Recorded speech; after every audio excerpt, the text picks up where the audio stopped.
We were scheduled to play USS Arizona for Fleet Football Championship at 1 o'clock, December 7th, 1941. That was going to be the Super Bowl of the Navy.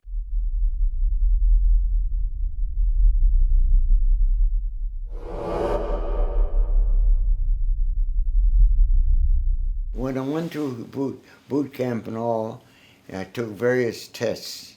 They said, "What would you like to do?" And I said, since I'm not mechanically minded, I would like to be in something there that would not require mechanical aptitude. That's why I originally went to quartermaster and signal school in San Diego itself, and I got good grades. And it said, "What do you like to do?" And I says, "Well, I'm sports minded. I'd like to be on something there, somewhere where I could sports, especially football." Because I played 2 years of high school, 1 year of semi-pro, and then I joined the Navy. They said you get on a big ship or a battle or a big station there, usually there's sports teams there. So they assigned me to the battleship Pennsylvania. That's how I got on the battleship Pennsylvania, because I requested a place where I could have sports and plus something that maybe I was capable of doing. And so you were actually planning to play football on the morning of December 7th, correct? Yes. We were scheduled, I was on the ship's football team. We had a real good team there. I think we had a 9-1 record. The ship would play games on weekends there, and that's when a lot of the activities were planned on the weekends. So we were scheduled to play USS Arizona for Fleet Football Championship at 1 o'clock, December 7th, 1941. That was going to be the Super Bowl of the Navy, and really we're looking forward to it there. And my ship was scheduled to leave, the football team was scheduled to leave the ship at 8 o'clock on Sunday morning, do a little scrimmaging, get preparation for that game with the USS Arizona. And 5 minutes of 8, the attack came there, and there was no place to change clothes at that little field that was right close by to the ship. And so we had our football uniform on, and when battle station gone and attack came there, my battle station was up in the crow's nest. It had about 60, 70 feet up in the air. I had all my padding on during the attack. They couldn't hurt me there. I was well protected with all my padding on, except my helmet and spikes there. You didn't have time to change clothes. So you wore your uniform throughout the attack? Yes. Well, it's the first attack. There was a gap of about 10, 15 minutes in between the first attack and the second attack, and that time to change clothes and get in my regular clothes there for the second attack, because there wasn't going to be a game there. So we got out of our football uniform on for the second attack. So I wasn't well protected during the second attack. So you were in the crow's nest. What were you doing there? And I was a lookout. That was my battle station. Lookout, report any planes coming, ships coming, or whatever it is.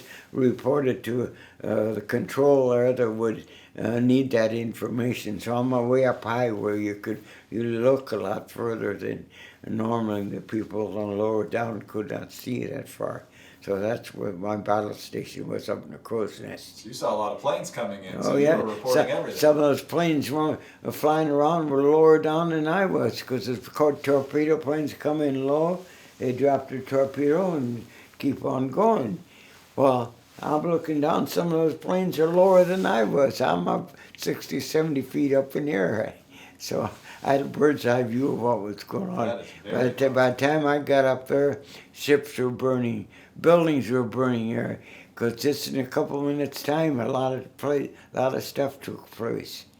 How badly hit was your ship, the Pennsylvania? Well, normally my ship actually was the flagship of the fleet. Because we always had an admiral aboard when we went to sea. So whenever we came into port, we tied up at a dock. So the admiral, whenever he wanted to leave the ship, he could just walk off the ship. Some of his other battleships and some of his other ships maybe rowed a boat for 10, 15 minutes to get ashore. So RHI pretty rank has its privileges there. So normally we tie up a dock. But 2 days before that, we had propeller trouble. So it put us in a dry dock with two other destroyers, the Cassin and the Downs, and put us in dry dock so they could work on the propellers. They'd get us inside this casemate there and pump the water out, and we're sitting on blocks there. So we weren't in our normal place there. So you weren't on Battleship Row then? No.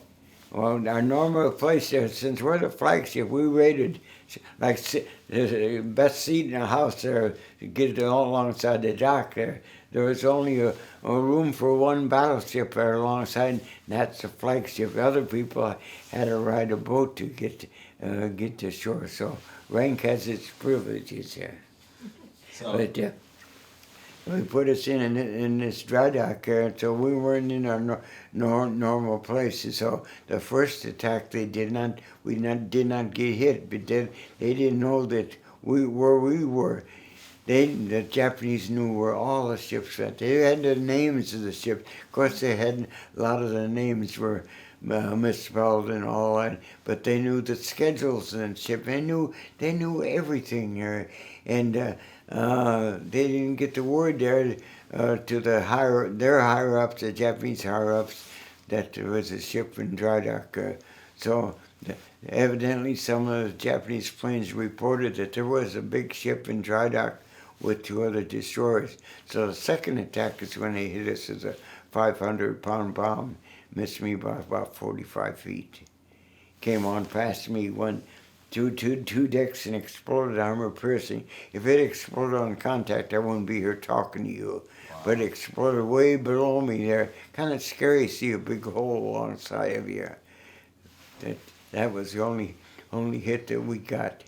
At the same time we got hit, the Cassin and the destroyer and the dry dock with us there got hit. It started burning, started rolling over on the other destroyer on the Downs.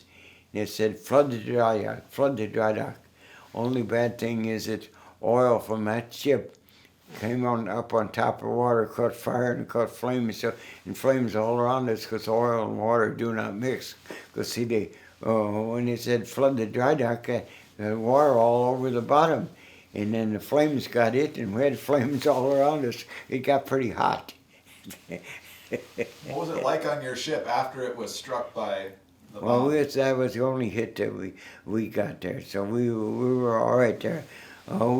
In less than 2 weeks, we were on our way to San Francisco because the bomb hit far enough inboard, it did not hurt the watertight integrity, and as a result there, it didn't take us too long to get patched up enough so that we could get back to San Francisco and get ready to fight a war.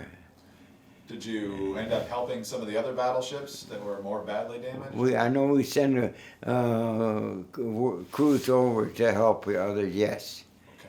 I'm not sure how many, but I know we did send some people because we had 1,500 people on there, and we only had that one hit there, and so as a result, we had a lot of people there that were free to be used wherever needed. How would you describe the reaction? Was it shock? Was it resolve to win? It's really a shock because, well, really, we'd been talking about whether we're going to get in a war with Japan or not. But no one figured it'd be there. They figured it'd be in the Philippines. So that's where they figured if there'd be any problem, it'd be in the Philippines itself. They figured the water was only 40 feet deep at Pearl Harbor itself. Well, 40 feet deep is deep enough for any of our big ships and aircraft carriers and all, but it is not deep enough for a torpedo. A torpedo needs 60 feet of water. So they figured it's safe from the harbor itself, and the ships in the harbor were safe from any torpedo attack that that could possibly happen there. Japan knew that. So they put some kind of flotation device on their torpedoes so they would sink a lot less than 40 feet, and because they needed a lot less room there with those flotation devices, so they was able to use the torpedoes. Now, Up to that time, the strength of the Navy was battleships. We had 8 battleships that were in port. So they wanted to knock out the battleships first. That's why the torpedoes were used, because they feared they'd wipe out the battleships, they'd win the war. Well, they found out later that the aircraft carriers were the strength of the Navy instead of the battleships there. But that was the reason there, that they had the torpedo attacks first. Then the bombers came second. And the third attack was going to be hitting the aircraft carriers, the fuel facilities, and the oil tanks there. Well, the aircraft carriers were not in port. Admiral Halsey and his aircraft carrier group were taking planes to Midway and Wake Island there. They were not in port. They were supposed to be in port. Even Japan knew they were supposed to be in port. They knew the schedules of everything.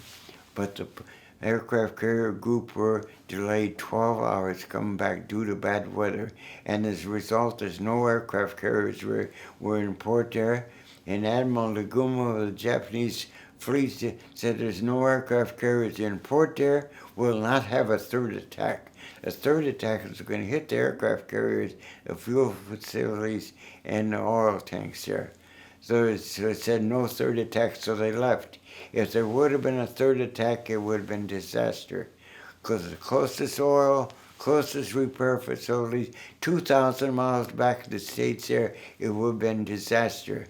Plus the fact there, up to that time, the women, American women, were to stay at home taking care of the family and taking care of the kids in the house there. The men worked.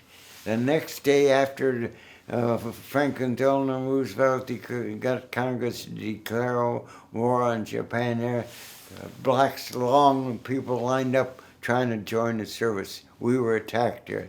The country was united. Everybody wanted to get in the service. So that left the women there. So the women started in. They started building planes, tanks, guns, ships, anything we needed there. They made. So between no third attack at Pearl Harbor, and the women stepped in there and furnished us with what we needed, we won the war. Otherwise, I think it had been disaster.